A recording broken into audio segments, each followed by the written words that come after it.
Just about to hit 6:49 right now, right on 6:49 on this Monday morning. We're taking a live look outside the University of Oklahoma's SAE frat house. It has been shut down after a video was posted online over the weekend reportedly showing members of the fraternity singing a racist chant. Now, the university is trying to confirm if the students really are Sigma Alpha Epsilon members. Graffiti was spotted on the building overnight. The fraternity walls believed to have been vandalized in retaliation for that racist video that was posted. Hi again and good morning, everyone. Thanks for waking up with the Valley today. I'm Lisa Bedeau here with Kyle Bosch. We're starting our nonstop news and weather all the way to the top of the hour to help you plan your day. And we start now with police wanting to hear from anyone who might recognize the woman who robbed a fast food restaurant in Grand Forks. She hit the Hardys on Columbia Road around 10 o'clock Saturday night. This is surveillance pictures taken from the video. The robbers described as a woman in her early to mid-20s with a tall, thin build. You can see she was wearing a white hooded sweatshirt, black sweatpants, and a black face mask. She was last seen leaving the parking lot on foot. Now, police in Glendon are also looking for two men who robbed the Petrol-Serve gas station Friday night. Surveillance video shows the two masked men enter the store. One is holding a trailer hitch, the other a gun. Police say it looks like the man holding the gun is white, 6'4", about 250 pounds. A yellow car was spotted leaving the scene. The North Dakota Highway Patrol is releasing its final report today on the deadly school bus crash in Laribor, North Dakota. Yeah, 2 people were killed in that January 5th crash, the bus driver and a 17-year-old Larimore student. Officials say that the report will, quote, clearly state all of the facts that led up to the crash. Of course, we'll be following this story for you today right here at Valley News Live. You can watch for more details at our website, valleynewslive.com, and of course also coming up in all our newscasts.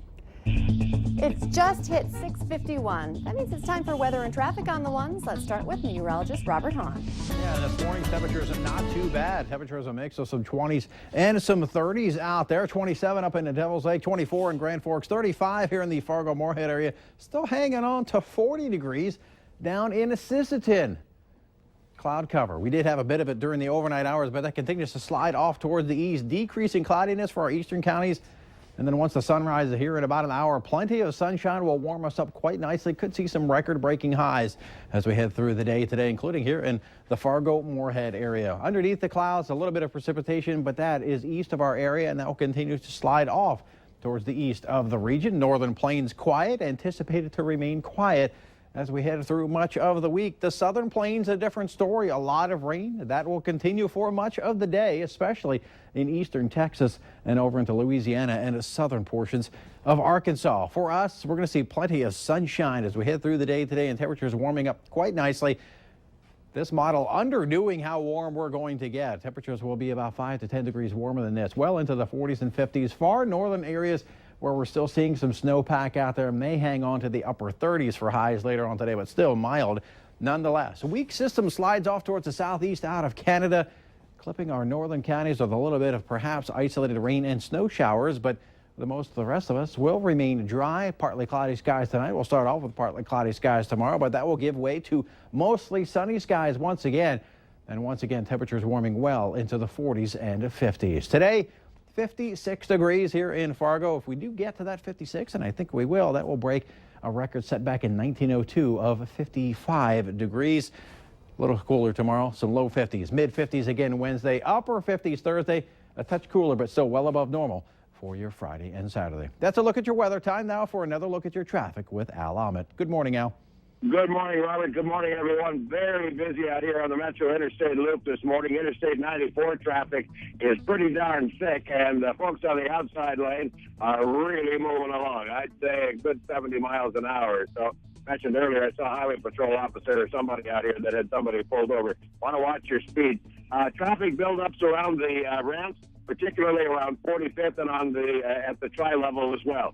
Interstate 29 traffic looks pretty busy as well. Drive carefully today and have a good day. Al Ahmed, Valley Today traffic.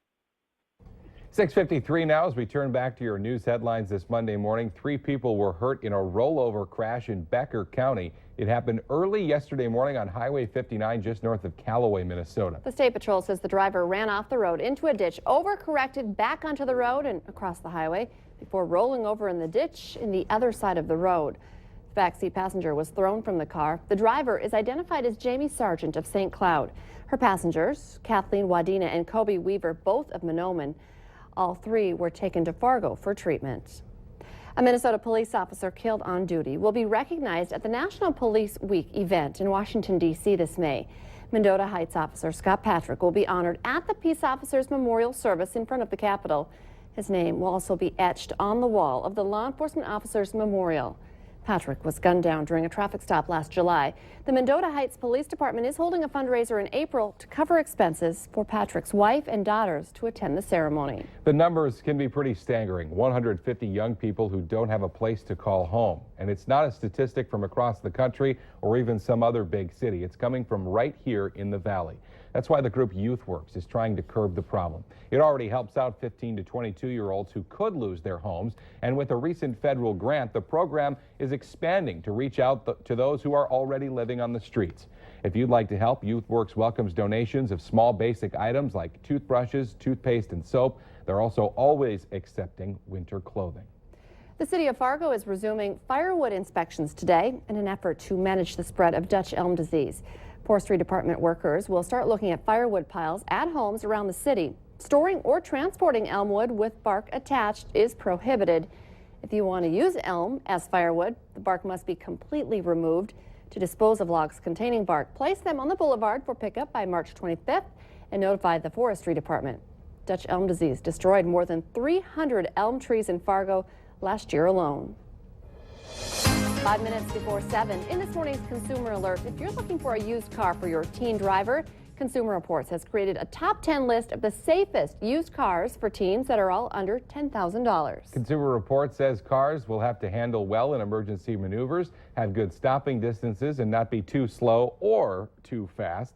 Included on the list, the 2009 to 2012 four-cylinder Chevy Malibu, the 2009 to 2011 Ford Focus, and the 2010 to 2012 four-cylinder and hybrid Ford Fusion. Men's and women's curling teams from across the U.S. are all in the Valley this weekend competing in a big national competition. Yeah, it's the 2015 USA Curling Club Nationals, and North Dakota has both teams, men's and women, striving to be the best. The Valley Today's Christy Larson joins us live from the FM Curling Club, where you've been showing off your skills there on the ice. Good morning, Christy. Yeah, good morning, Kyle and Lisa. I think I had some great skills, and we're actually kind of working out a contract now for the women's team, is what Amelia Young said, but I know that there's going to be a lot of tough competition coming up in these next few days for both teams. Yes, there certainly will be. Both of the North Dakota teams started off 2-0. They still each have 8 games left and then playoffs, but they started off very well. And I know that you guys are getting the ice prep because things start off this morning at 8 o'clock, and that's actually when the women's team is going to do their first game today. Yeah, the women's will play at 8 and 4 today, and the men will play at noon, and 8 p.m. tonight. And if you do want to come and watch, it's only $10 to come. And if you come for that 8 p.m. match, it's only $5. And I mean, why would you tell people to come and cheer them on? It's going to be great curling. If you've watched from the Olympics, we're very similar to that caliber of play. As well, there'll be a lot of people around to answer questions if you don't know much about the sport, and the bar will be open.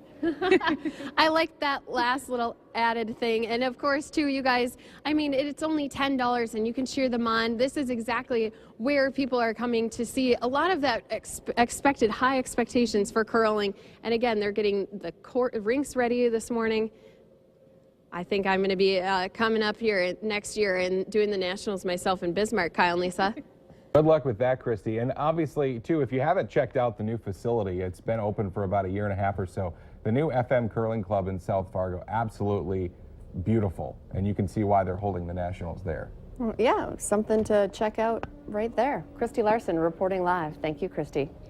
Alaska's iconic Iditarod dog sled race begins today in Fairbanks, Alaska. Organizers moved the starting location out of Anchorage due to lack of snowfall. Lack of snow is hard on the mushers because there's nothing to cushion the rough ride. Now, the winner of the Iditarod will finish the 1,000-mile race to Nome in just about 9 days. A long time on the road for not just the mushers, but also their dogs, too. Let's get our answer now to our question of the morning on Facebook. 18% of Americans are considering doing this right now. The answer, quit their job. if you want to take part, I guess they just wake up on a Monday and go, you know what? It'd be great if I didn't have to go to work, or at least not have to go to work there anymore. You can take part in our question of the morning every Monday through Friday at our Valley News Live Facebook page. All right. Don't quit. Everyone's going to love you this week. I won't take credit for the good weather if I don't get blamed for the bad weather. That's not how it works. That's not how it works.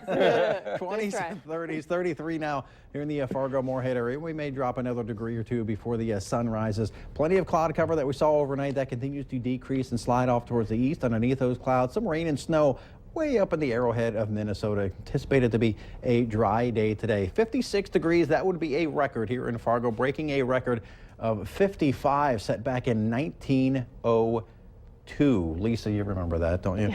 55 and Wednesday, 57 on Thursday. I just had a birthday. A little cooler, but still warm on Friday. It's tough on a Monday. Thanks for waking up with the Valley today. We'll have more local news and weather for you right here in 25 minutes. Have a great Monday, everybody. We'll see you tomorrow morning. Take care.